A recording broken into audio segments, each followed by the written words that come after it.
Hi, I'm Johnny. This is Johnny Likes, the show where I talk about movies that I like. And today I'm talking about what might be the best musical biopic out there. Today, Johnny likes Control. You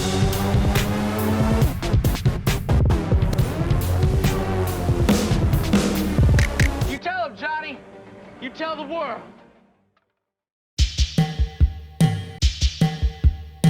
Control tells the story of Ian Curtis, a sad introverted boy who was the singer for Joy Division, one of the most highly influential and well-regarded bands of the 20th century. The film tracks their rise to fame, his splintering marriage, and ends with his tragic death. Control is based on Touching from a Distance, Debbie Curtis's biography of her late husband.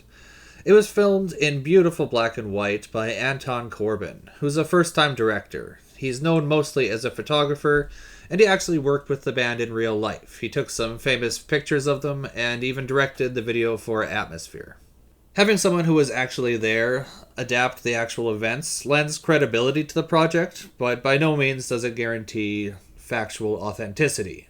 I'm sure they took some liberties with the truth for dramatic effect in this, but overall it felt like they weren't exaggerating very much.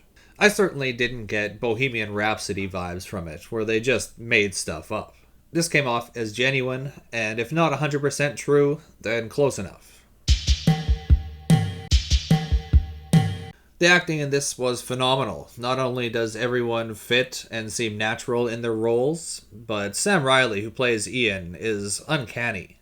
He even has Curtis's frenetic dance moves down. I was very impressed not only by their performances, but by the fact that the guys in the band learned how to play all the songs, and anytime you hear or see them playing in the movie, that's them playing, not Joy Division. So it's one thing to be able to play the music, it's not especially difficult, but it's another to be able to act and play it at the same time. It was fun to watch. It was kind of like seeing the world's best cover band. It was a pleasure. Whenever they are on stage performing in the film, it's hypnotic to watch. And they're on stage for a pretty big chunk of the film. I think there's 8 performances throughout, which if you're not a fan of the music, it's going to make this movie pretty tough to get through. For me, it was a feature, not a bug, as I am a big Joy Division and New Order fan. The performance of Transmission was a particular highlight for me. And we can dance! As you can see the original on Joy Division's YouTube page. And you can compare it, and I think they nail it. While I'm talking music, the rest of the soundtrack was excellent as well. Featured a lot of the band's influences, such as David Bowie, Iggy Pop, Kraftwerk, and the Sex Pistols. Most musical biopics end with the band having a triumphant comeback concert after facing some sort of adversity. Not this one. Since the band never really made it big, they were just kind of on the verge, and they didn't have a happy ending, there is no huge climactic concert in this. Instead, the film ends with Debbie Curtis out in the street bawling while holding her infant daughter, and the guys in Joy Division and their manager sitting stone-faced in a pub after they've heard of Ian's death. All the while, Atmosphere is playing over top. It's a cathartic and perfect ending to the film, but the release is a very sad one, not a triumphant one, as they usually are. Make no mistake, this is a sad, mostly serious film with a sad ending. But there are moments of levity throughout. Early on, there's some kind of funny stuff. Side effects include drowsiness, apathy, agitation, and blurred vision. I'm taking 2. And the band has some good banter throughout. Called something like the Buzzcocks. You know, I don't mind the buzz bit, but calling themselves cocks. Well, they're not calling themselves the cocks, are they? They're calling themselves the Buzzcocks.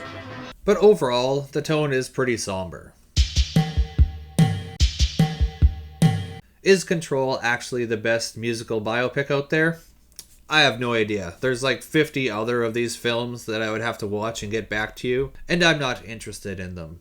For the most part, it's because I don't care about the music. Ray, Walk the Line, Elvis, Rocketman, I just don't care. I'm sure the stories themselves are interesting, But if they have large chunks of the film devoted to musical performances like they are in this one, yeah, I'm not sitting through that. So Control hits all the expected moments that you'd want to see in a story about a band. It's got the band's formation, early gigs, a little bit of musical inspiration moments, and other infamous band lore. It's stylish, well performed, and always captivating, even if at times it did feel a little bit like it's following a formula.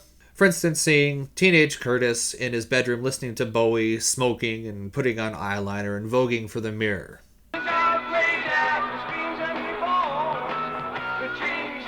Also having all the guys go to see the Sex Pistols, and then all of a sudden Curtis wants to be a singer. So you're really looking for a singer then?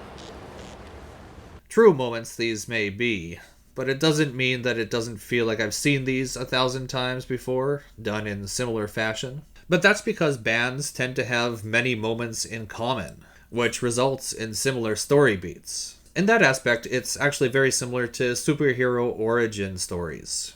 There's just certain things that you want to see, even if it is part of a formula. And it comes down to how those common moments are portrayed. Are they done in an interesting fashion? And I think that this film did do that. I very much like Control, and I'm going to rate it a 4.25 out of 5. So if you like this film, fan of the band, I'd recommend a documentary from around the same time called Joy Division, which features all the key players, people you saw represented in the film, talking about a lot of the events that are portrayed in the film. Which is part of the reason why Control felt so realistic to me, is because all the people in the documentary pretty much just back up what happens in Control. If anything, it reinforces that Control is basically how it all went down. So those are my thoughts on Control, and I'm curious if anyone saw this movie and wasn't a fan of the music beforehand, or maybe didn't know anything about Joy Division. What was your take on it? And did you become a fan of the band afterwards? Let me know in the comments. And while you're here, if you want to like and subscribe, that'd be great. It's quick, free, relatively painless, helps me out. Thanks for watching me talk about movies for a little bit, and you can tune in next time to see what else Johnny likes.